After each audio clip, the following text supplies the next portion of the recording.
Unaitwa nani? Naitwa Ranon Hari Ramadhan Marjan. Miaka mingapi? Miaka 8. Umeenda mara kadhaa kufanya kliniki za soka. Unataka kuwa nani? Nataka kuwa kama Mbappe. Kwa nini kama Mbappe? Kwa sababu yeye ndio mchezaji wangu bora. Kuna vitu gani ambavyo umejifunza tayari ambavyo umekuwa Ulaya kwa siku chache ambazo umefanya kliniki?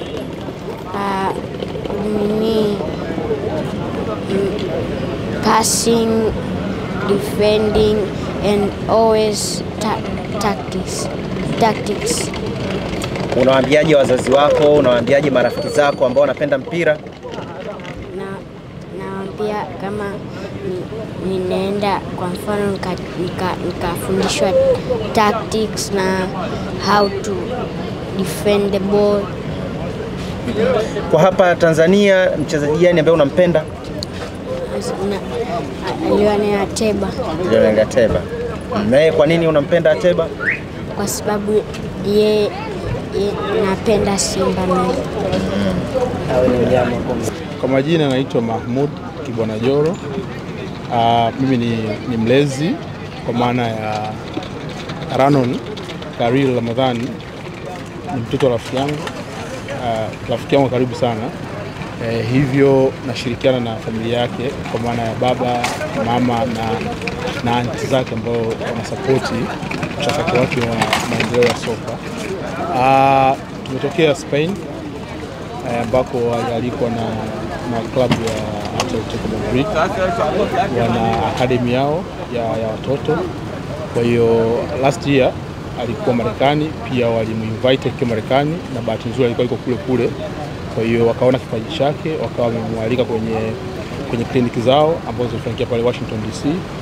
Kwa hiyo baada ya kufanya vizuri kwenye ile kliniki, kwenye ile kempu, wakawa wamehitaji kempu ya mwaka huu ifanyika Madrid, Spain. Kwa wakahitaji pia ahudhurie kwa ajili ya kwenda kushiriki kempu hiyo ambayo ni kempu kama mnavyojua, wenzetu wanafanya juhudi kubwa sana kufanya scouting ya vipaji vya watoto wadogo, na wana njia zao nyingi za kufanya scouting hizo.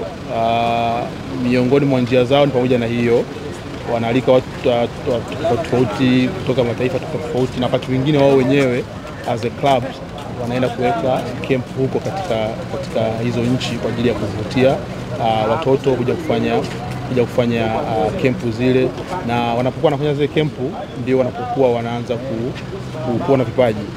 Kwa hiyo wanapoanza kuona vile vipaji, baadaye kwenye kempu zao zingine wanawa-invite kwa wale watu ambao wanahisi kwamba walifanya vizuri kempu iliyopita. Sawa, kwa wana-invite kwa ajili ya kuja kufanya tena. Kwa hiyo hii ilikuwa ni session ya pili ambayo tumemaliza, na tutakuwa kuna ya tatu, na kadri session inafanyika mnakuwa mnaanza idadi kubwa ya watu. Mnaanza idadi almost watu 100, baadaye mnaenda mnapunga 30, baadaye mnaenda hivyo. Kwa mwisho wa siku sasa wanapata ile timu ambayo wao wanahitaji, na mwisho wa siku watakapoona inafaa, basi wanaweza kuanza majadiliano na sisi kwa ajili ya kuanza kumsupport vijana. Ni mara ya pili umesema. Majibu ya safari hii yanasemaje? Majibu ya safari hii bado hayajatoka kwa sababu tunawasiliana nao kwa email mara nyingi. Kwa hiyo majibu yanatoka, ila kwa sisi ambao kama wazazi tulikuwa pale uwanjani tumeona akafanya vizuri, alikuwa na score, na kuna nyakati zingine alikuwa anabadilishwa nafasi, ni striker ila kuna wakati anacheza kama goalkeeper. Kwa hiyo walikuwa wanampa nafasi nyingi baada ya kuona kwamba ana uwezo wa kupiga na uwezo wa kucheza mpira, na ni mtu ambaye ana ari muda mwingi anataka kucheza mpira kuliko watu wengine. Na ukizingatia ni kipindi cha baridi ndiko mwishoni, ila kawa ni mtu kujitahidi, kawa ni mtu ambaye muda mwingi anataka mpira.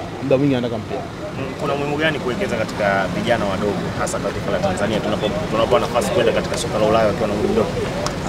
Dunia sasa inahama, dunia imehama. Wazazi wengi wamekuwa na ari ya kuwekeza kwenye michezo. Kama mnavyojua mpira sasa hivi ni ajira, na mpira unalipa, na mpira ni kazi kama kazi nyingine. Kwa hiyo kumekuwa na mwamko mkubwa kwa wazazi wengi kwa sasa. Kwa kuna umuhimu kubwa sana kuwekeza kwenye kipaji cha mtoto mdogo. Kwa umri wake ni mwanafunzi, mnawezaje kuchanganua kipaji na masomo ya darasani, kwamba asimisi vyote kwa wakati mmoja? Kwanza tunashukuru shule yake, umekuwa wanatoa sana ushirikiano. Kwa mfano kipindi hichi tumeenda ni kipindi ambacho tayari wameshafungua shule.